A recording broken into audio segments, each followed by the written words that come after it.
Ops, stay ka lang. Dahil ngayong araw, malalaman mo na kung ano ang pangalan ng ipinapatayo nating tuluyan ng mga estudyante doon sa Pinagbayanan. We should be careful not to call it a shelter kasi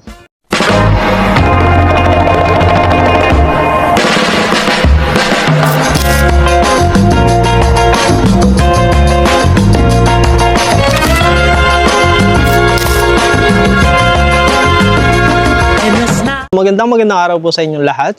At kung mapapansin po ninyo, ako po ay wala sa Mindoro at wala na din po ako sa Laguna. Sa kasalukuyan, nandito po ako sa Calatagan, Batangas at dito ako nagstay sa isang kubo sa likod ko. Ayan, itong kubo na ito po ay sa kamag-anak din namin na merong pwesto dito sa Calatagan, Batangas. At dito po ako natulog. So ipakita ko po sa inyo yung kubo lang muna. Ayan. Ang cute. Actually, sobrang cute niya. Ayan. 'Di ba? Ang cute po niyan. Tapos ang plan kasi nila is parang lagyan dito ng extension. Tapos yan, may kwarto. Tapos pag nakita po ninyo yan, pag akyat nyo, so meron ditong lamesa. Tapos nagkape. Kakatapos ko lang pong magkape. And then meron siyang isang room. Ayan. So, meron po siyang isang room na merong double deck.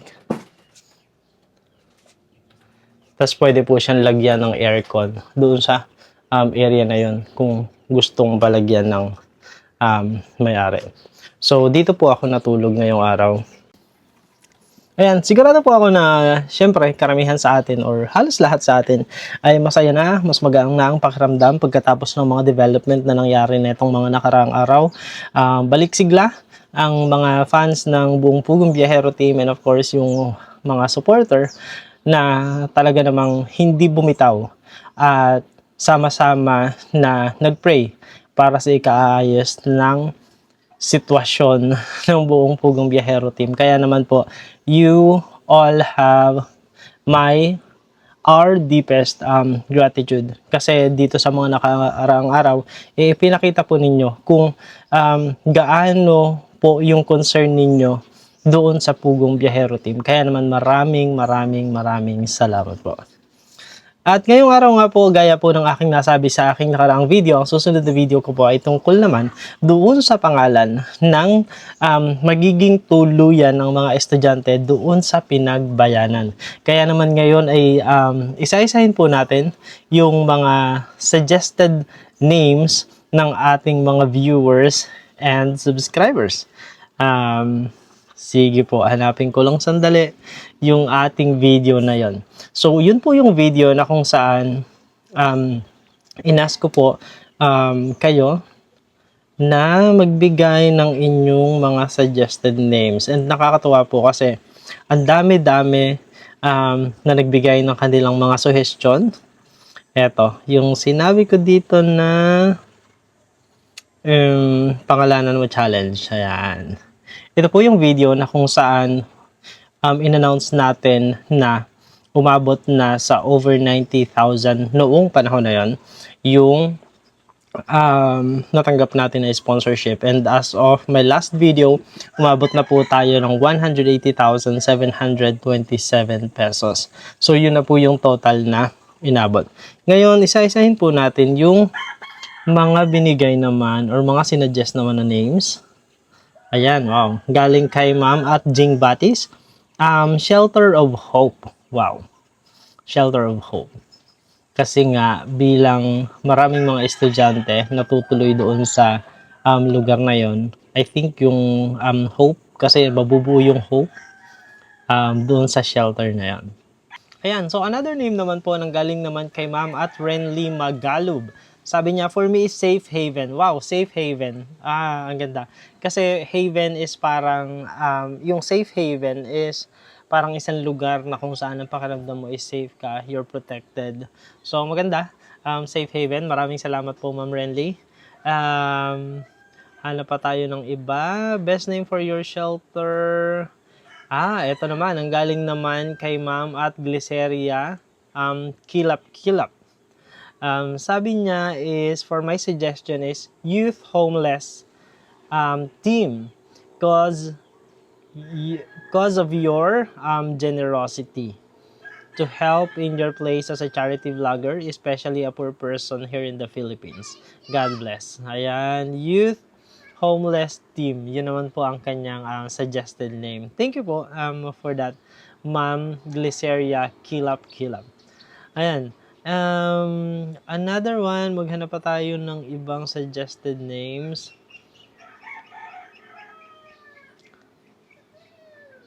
Ato, bahay sa mga estudyanteng nangangarap. Yan, Sir Toots, ang suggestion ko. Ayun. So, ito naman po ay nanggaling kay Ma'am Carmelita Galvez. Bahay sa mga estudyanteng nangangarap. Ayan. Maganda po yung ano niya kasi nga, yung mga estudyante na titira doon, punong-puno naman talaga ng pangarap. At yun naman yung gusto natin, yung buhayin at patuloy nila na pagsumikapan na marating yung kanilang mga pangarap. Kaya napakaganda rin. Maraming salamat po, Ma'am Carmelita Galvez. Hanap pa tayo ng ibang pangalan. Ayan. Amangian Word for Shelter of Hope and Love. Wow! Amangian Word for Shelter of Hope and Love. Unfortunately, even the Irayas po na nakatira doon sa Pinagbayanan, hindi na din nila alam yung magsalita ng Irayan language. Hindi na po nila hindi ko alam kung tama yung Irayan or Iraya language. Hindi na rin po nila alam, kaya medyo mahirap pong malaman siguro yung kung ano yung translation ng Shelter of Hope and Love. Pero gustong-gusto ko po yung Shelter of Hope and Love kasi nga it represents na yun ay isang establishment na kung saan punong-puno ng love at yung hope ng mga estudyanteng nakatira hindi mawawala. Ayan, Shelter of Hope and Love. Thank you so much po. Ma'am, again, that's Ma'am Cherry Bliss. Ayan, si Ma'am Cherry Bliss pala yun. Hello, Ma'am. Napakaano po natin yan. Consistent commenter at palagi pong nakasupport. Constant supporter po natin yan. Congratulations, Kuya Toots. Ito po ay galing kay Miriam, kay Ma'am Miriam Kasuga. Illumina El Mundo Shelter. God bless. So, watching from Madrid, Spain. Ayan, galing kay Ma'am Miriam Kasuga. Illumina El Mundo. Parang Illumina is light. Light of the world shelter. Oh, ganda. Ganda nun na. Illumina of the world. Illumina El Mundo. Ayan. Thank you so much po, Ma'am Miriam Kasuga. Hanap pa tayo ng ibang pangalan. Ito. Ganda na ito. Ito, nanggaling naman ito kay Ma'am at Ruth Turirit.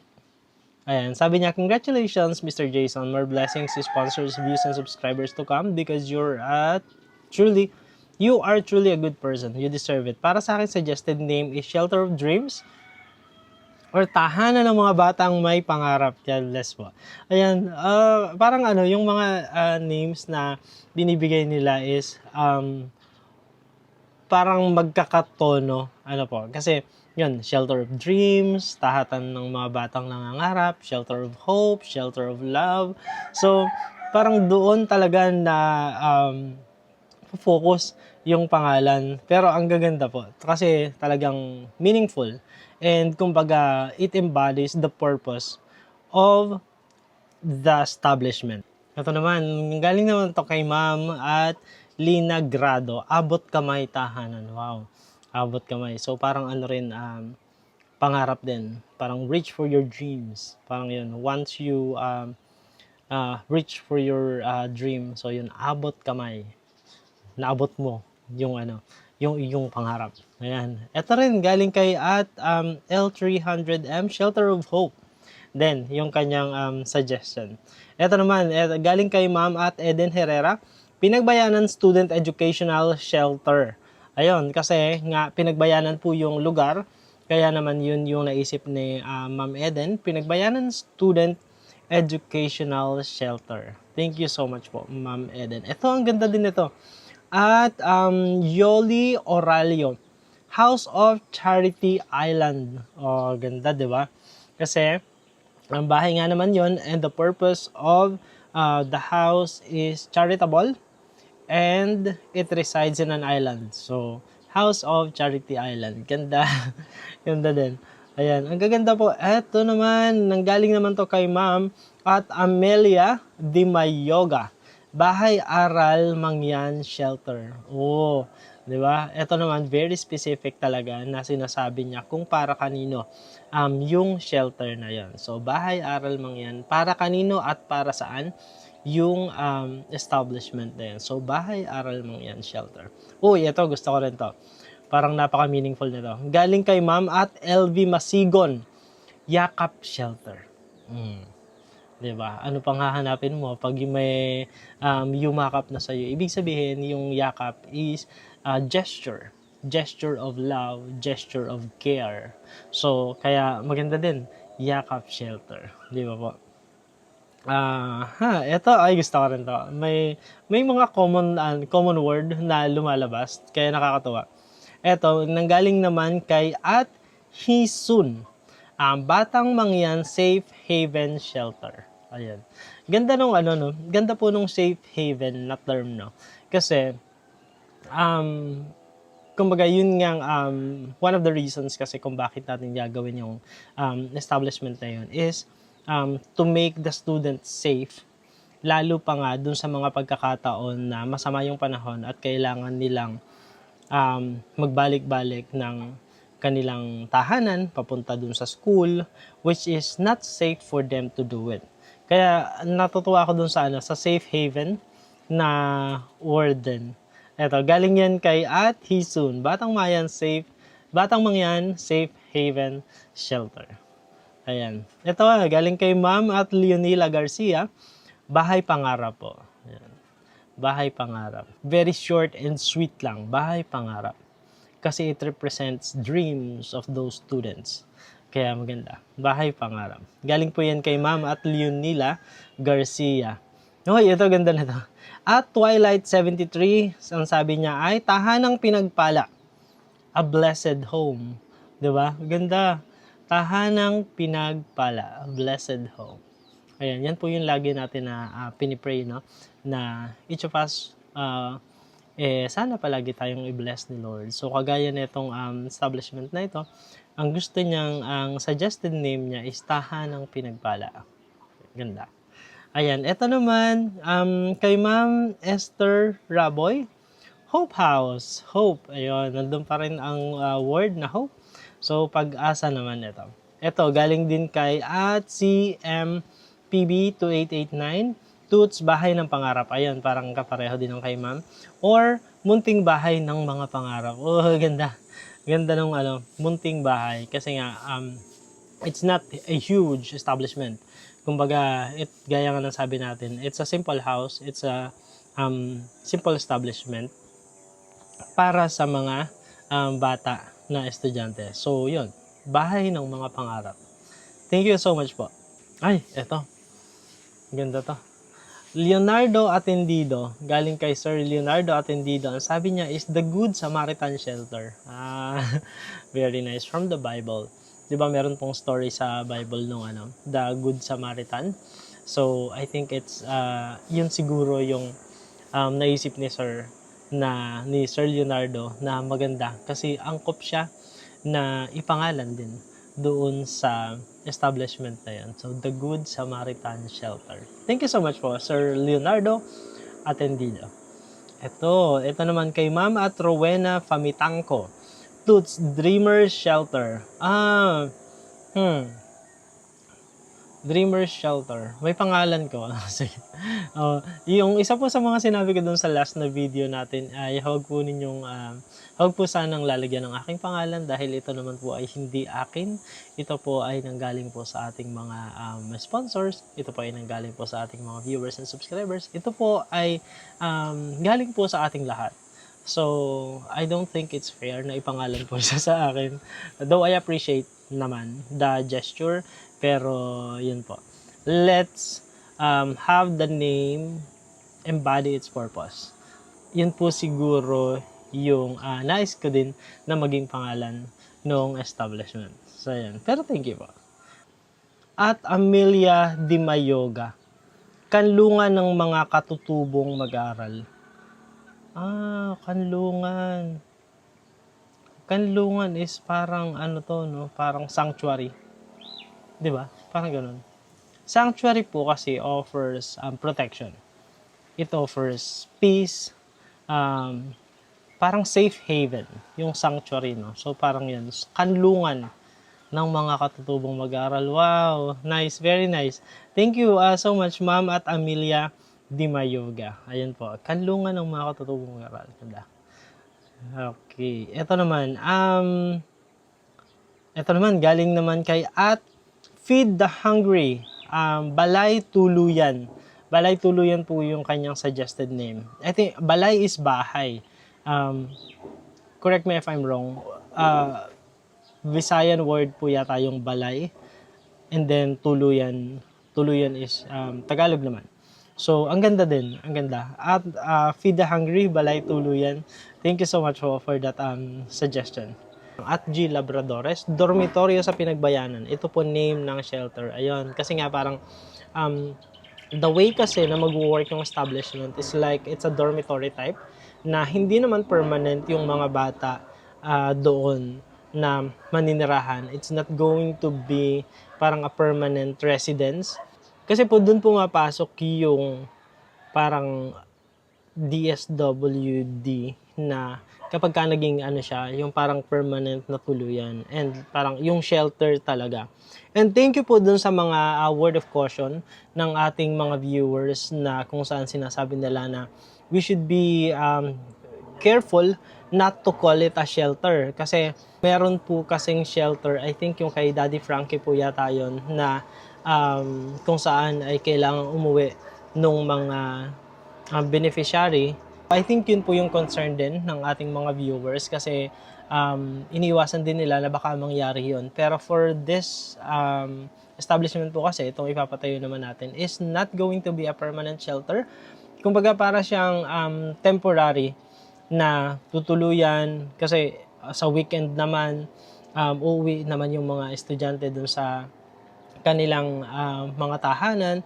And of course, yung mga program naman natin is siguro more feeding program and talagang yung iba naman na matutulog doon is hindi naman for the rest of the school year is nandoon sila.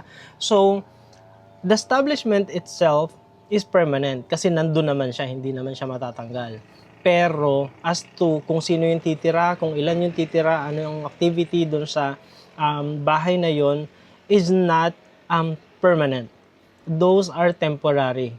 So, hindi naman siya talaga nagka-qualify as the shelter na pwedeng ibigyan ng ground ng DSWD siguro para itag for non-compliance. So, I think yun po yung malaking pagkakaiba.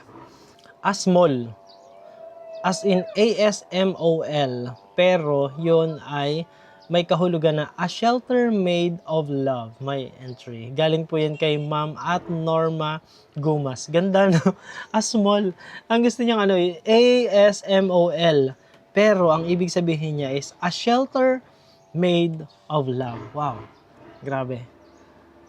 Pag talaga, no? Pag gawa sa love, niyan. Nakakatuwa. Sobrang nakakatuwa. Ito gusto ko din yung mga entry ni Mama Friend. Hello po, Mama Friend. I know nandito na kayo sa Pilipinas ngayon, so sana everything is turning well sa inyo, dun po sa inyong sadya dito sa pag-uwi po ninyo sa Pilipinas. Thank you so much po sa inyong constant support. Mama Friend. Ayun, ito yung galing kay Mama Friend naman is Bahay Pangarap. Ayan. So, nandun pa rin sa pangarap ng mga bata. Bahay tuluyan, temporary shelter while studying pa. Safe haven. Ito talaga, gustong-gusto ko talaga tong safe haven na to. For some reason. Kasi, parang anong-ano niya parang captured niya yung kung ano yung purpose talaga. Parang it embodies the purpose talaga nung establishment. It has to be a safe haven. It has to be parang a sanctuary for those student. So, ganda. Ito, another one is, ayun kasi nga, ligtas sa mga mag-aaral during calamities, kaya safe haven. And then, shelter by the sea. Ayun. Sabi niya, sana matibay ang gawa para di ka agad masira ng bagyo. Or, extreme weather. Ayan. Ay, so yun. Yun po yung ating mga suggested names. Hindi ko na po mabasa yung lahat, pero marami din po kasi ang halos magkakapareho na tumutukoy sa pangarap, tumutukoy sa hope, tumutukoy sa love, tumutukoy dun sa pagiging good Samaritan. So, yun po yung halos itinatakbo ng mga names. Pero sobrang na-appreciate ko po yung inyong mga suggestions.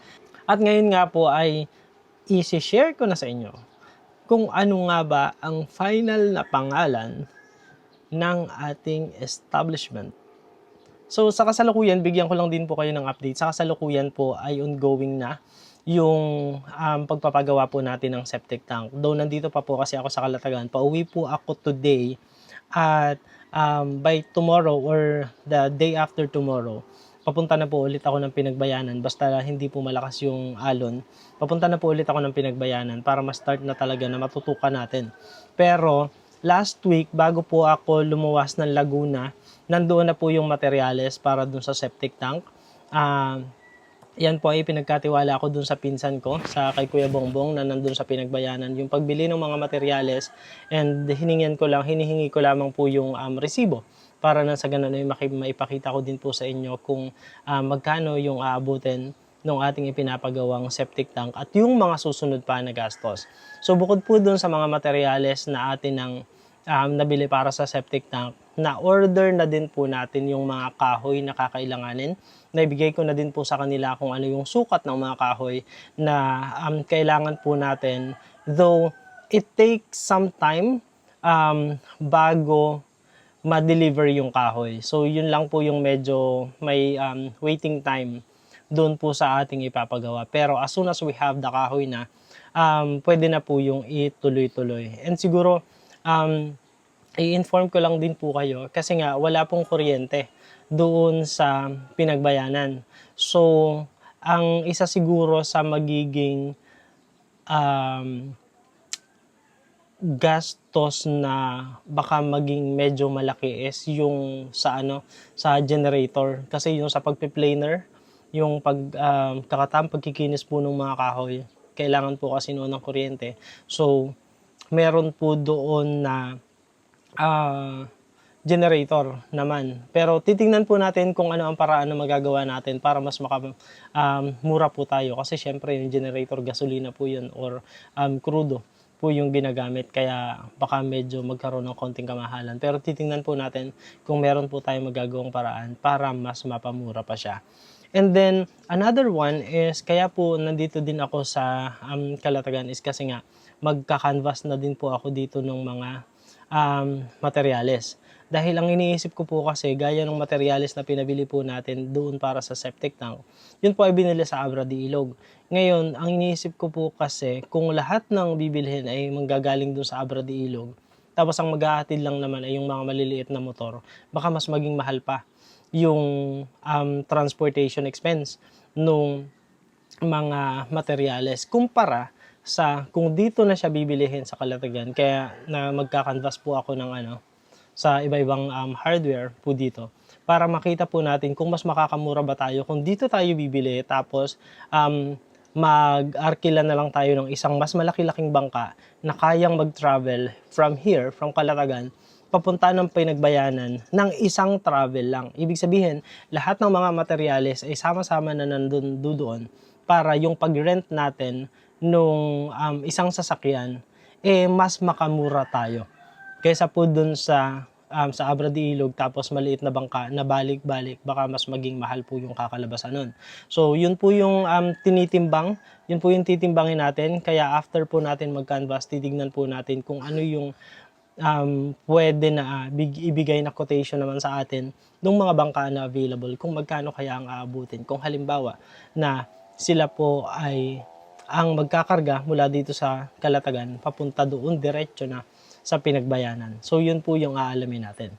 So yun po yung mga bagay na pinag-iisipan po natin. Ayan. So ngayon i-share ko po sa inyo kung ano na talaga yung final na name ng shelter. So Ang final na name po talaga ng shelter ay umiikot din halos sa parehong mga pangalan na inyong nabanggit na inyong mga suggestion. May konting twist lang yung name, yung final name, kasi hindi siya outright visible yung mga kapareho ng inyong suggested names. So, kung makita po ninyo yung aking isang reel nung nasa Pinagbayanan po ako, meron po ako doong isang reel na kung saan ay umiinom ako ng buko. And then merong pangalan po doon. Napansin niyo po ba yan? Yung pangalan po doon ay Sol de Pinagbayanan. Yun po yung nakalagay doon. Tapos, yung nilagyan ko na caption na Rising Soon. But wait, there's a deeper meaning hidden with the name. So, meron pong mas malalim na kahulugan yung name. Kasi, yung Sol de Pinagbayanan po is, parang it's a Spanish word, sol. Sol po kasi sa Spanish is sun o yung araw. Which is parang nagre-represent din doon sa, alam mo po yung hope na, di ba parang yung sun represents hope na parang after the darkest night, there's a hope for the sun coming in the morning. So parang yun yung ano ng sol. So kagaya din ng mga pangarap na parang iniisip natin na merong kinabukasan, merong kaliwanagan na darating. So kaya po parang yun yung first glance na meaning noong Sol de Pinagbayanan. Pero ang kahulugan po talaga noong Sol, S-O-L, ang tunay na kahulugan po noon ay Sanctuary of Love. Yun po yung kahulugan ng Sol. Itinago lamang po natin siya doon sa parang Spanish name na Sol de Pinagbayanan. Pero yung deeper meaning po ng Sol de Pinagbayanan is Sanctuary of Love of Pinagbayanan. Ang ibig sabihin po kasi ng sanctuary is a safe place. A safe place, it offers protection, it offers refuge.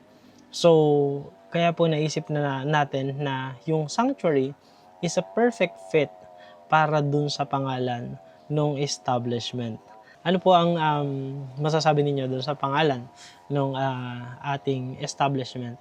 Hindi ko na po siya tinatawag na shelter kasi nga baka maging ground pa siya in the future na mag-question ang purpose ng establishment kasi pag tinawag po natin siya na shelter. And that's also the reason why hindi po natin nilagyan ng word na shelter yung name noong establishment.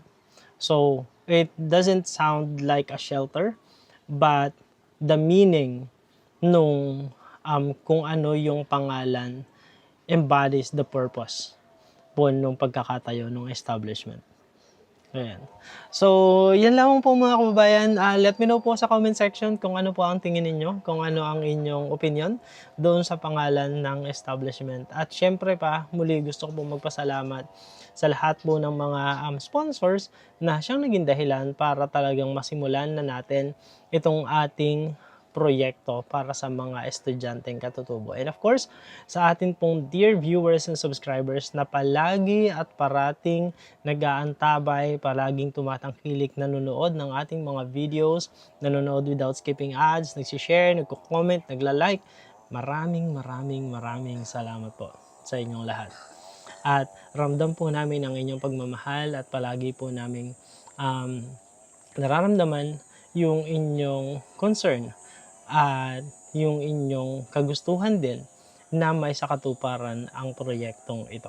Kaya naman umasa po kayo na gagawin po natin ang lahat para na sa ganun ay matapos po natin ang shelter na ito.